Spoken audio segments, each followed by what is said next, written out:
म्हणजे मल विक्षेप म्हणून घराघरामध्ये रामायण आणि घराघरामध्ये महाभारत आहे माय बापू. म्हणजे तुमच्या इकडचं सगळं चांगलेच बरं का. आम्ही फार सांगली जिल्हा म्हणजे फार लांब आलो होतो. आम्ही कोश्यारी म्हणजे आमच्या इकडचं सांगतोय बरं का, तुमच्या इकडचं नाही.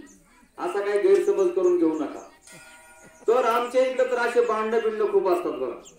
तुमच्या इकडे सगळे मला गुणागोविंदाने दिसत आहेत, आनंदाने दिसत आहेत सगळे. हो, छान वाटते मला सगळे.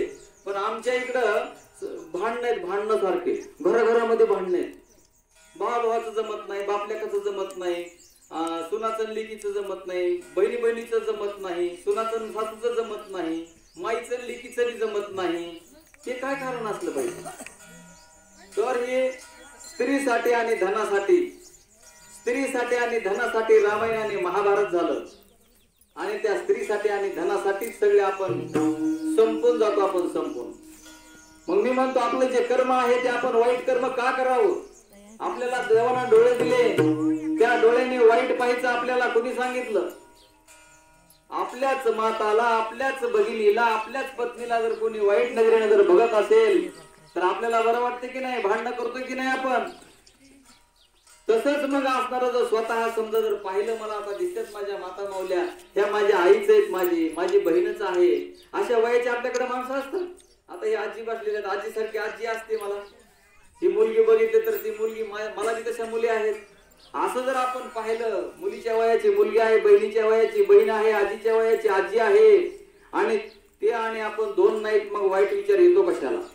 आणि जर वाईट विचार जर घालवायचे असतील तर या क्रियेशिवाय म्हणजे आपलं मलविक्षेप आपण घालवावंच लागतं. आणि त्यालाच कर्म उपासना असं म्हणतात. तर ही कर्म उपासना करून आपल्याला मलविक्षेप घालून आपल्या मनामध्ये जे वाईट विचार येतात ते वाईट विचार घालवले पाहिजे. आपल्याला राहायचं तिथं किती दिवस? कोणी मी सांगायचं म्हणावं की मी 1000 वर्ष जगतो म्हणून असं बोट वरी करा. कोणी जर जगत असला 1000 वर्ष तर कोणीच जगत नाही.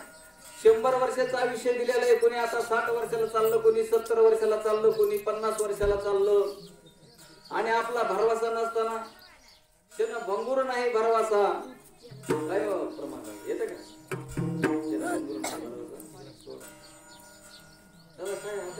विठा विठा